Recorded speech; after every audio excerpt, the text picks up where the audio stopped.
নমস্কার, আমি সৃজা। আমার চ্যানেল মানে আমার ইউটিউব চ্যানেল কাউন্টারপয়েন্ট @সৃজা। আপনারা অনেকেই রয়েছেন যারা প্রতিদিন আমার ইউটিউব চ্যানেলের ভিডিও দেখেন, কন্টেন্ট দেখেন। আমার চ্যানেলের মূল কন্টেন্ট হচ্ছে রাজনীতি, আপনারা সবাই জানেন, এবং আরও স্পেসিফিক্যালি বললে অবশ্যই বাম রাজনীতি। আজকে আমার চ্যানেল 3000 সাবস্ক্রাইবার হয়েছে, মানে 3000 মানুষ আমার চ্যানেল সাবস্ক্রাইব করেছেন। প্রথমেই তাদেরকে লাল সেলাম। এবার আসছি একটু চ্যানেল প্রসঙ্গে, এবং অবশ্যই প্রতিদিন আমি রাজনীতি নিয়ে কথা বলি, কিন্তু আজকে কিছু নিজের ব্যক্তিগত কথা বলবো আর কি। আমার মনে হলো যে যখন এই চ্যানেলটার সাবস্ক্রিপশন 3000 হয়েছে, তখন নিজের সম্পর্কেও কিছু বলা দরকার, মানে আমার ভাবনা এবং আগামীতে প্ল্যান কি রয়েছে সেটা নিয়ে। এবার বিষয়টা হচ্ছে যে আমার চ্যানেল সাবস্ক্রাইব করেছেন 3000 জন। তো অনেকেই বলবেন যে 3000 এটা কোনো সাবস্ক্রিপশন হলো, এটা কোনো সংখ্যা হলো? মানুষের লাখ লাখ সাবস্ক্রাইবার, হাজার হাজার লাখ লাখ ভিউয়ার, কোটি কোটি ভিউয়ার কোনো কোনো ক্ষেত্রে, সেখানে 3000 সাবস্ক্রিপশন এটা কোনো একটা নাম্বার?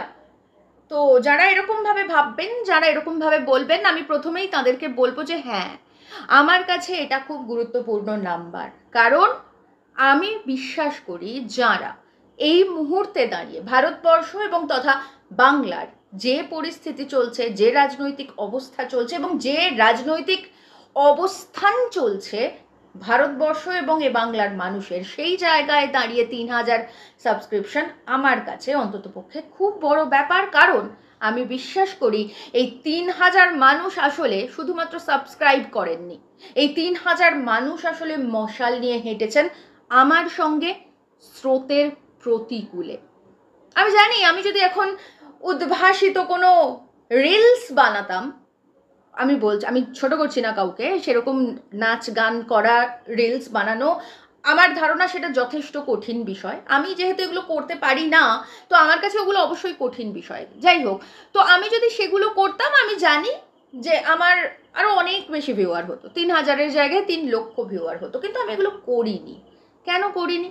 কারণ আমি স্রোতের প্রতিকূলে যেতে চেয়েছি। স্রোতের অনুকূলে, বা আমি যদি হিন্দুত্বের রাজনীতির কথা বলতাম, এই হিন্দু খাতরে মে হ্যাঁ, হিন্দুরা ভীষণ বিপদে রয়েছে, তাহলেও আমার ভিউয়ার লক্ষ লক্ষ হতো। কিন্তু আমি স্রোতের অনুকূলে যেতে চাইনি, কারণ আমি বিশ্বাস করি স্রোতের অনুকূলে যায় পচা গাছপালা, মৃতদেহ, শকুন, এরা। আপনি বেঁচে আছেন কিনা এটা জানান দিতে গেলে আপনাকে স্রোতের প্রতিকূলে যেতে হবে।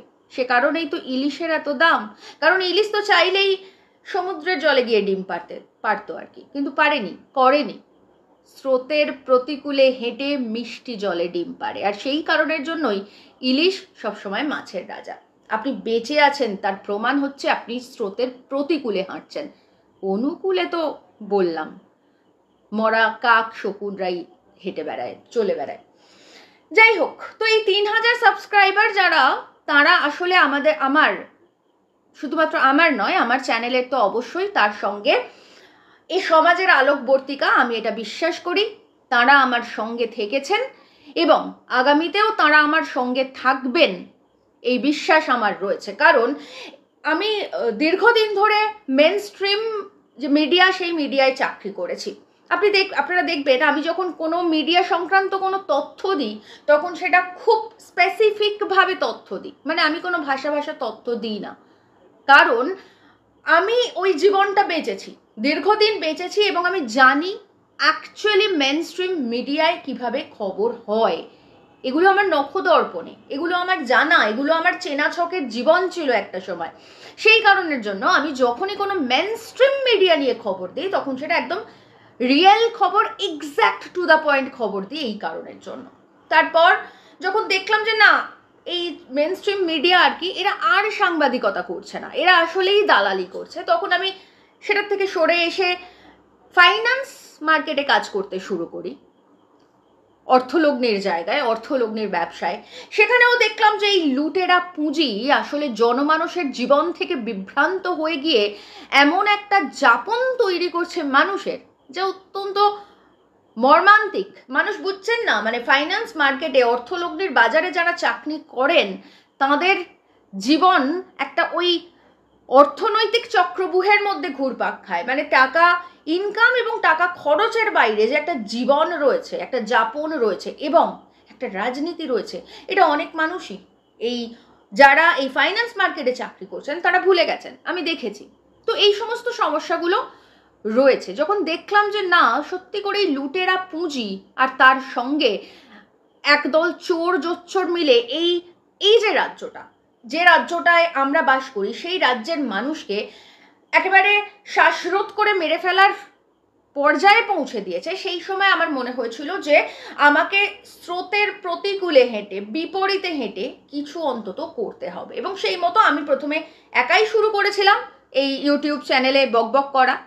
তো 4-4.5 মাস পরে আমার প্রাপ্তি হচ্ছে 3000 সাবস্ক্রাইবার, এবং শুধুমাত্র সাবস্ক্রাইবার প্রাপ্তি নয়, এখন আমাকে অসংখ্য মানুষ সাহায্য করেন, তারা নিজেরাই এগিয়ে এসেছেন আমার কাজে। কেউ আমাকে ফুটেজ জোগাড় করে দেন, নিজে থেকেই দেন। অনেক মানুষ আমাকে নিজে থেকে ফুটেজ জোগাড় করে দিয়ে বলেন যে এইটা তোমার ভিডিওর মধ্যেই ফুটেজটা দিও, ভালো হবে, বা তোর ভিডিওর মধ্যে ফুটেজটা দিস, ভালো হবে।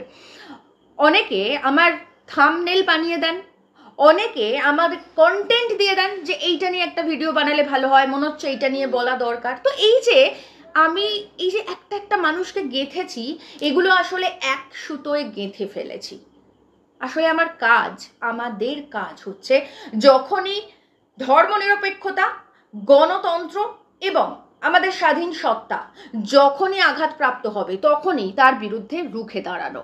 আমরা তখনই সবসময় বুক চিতিয়ে অন্যায়ের বিরুদ্ধে রুখে দাঁড়াবো যখনই ভারতবর্ষে, যখনই এ রাজ্যে গণতন্ত্র আক্রান্ত হবে, ধর্মনিরপেক্ষতা আক্রান্ত হবে এবং মানুষের স্বাধীনতা আক্রান্ত হবে।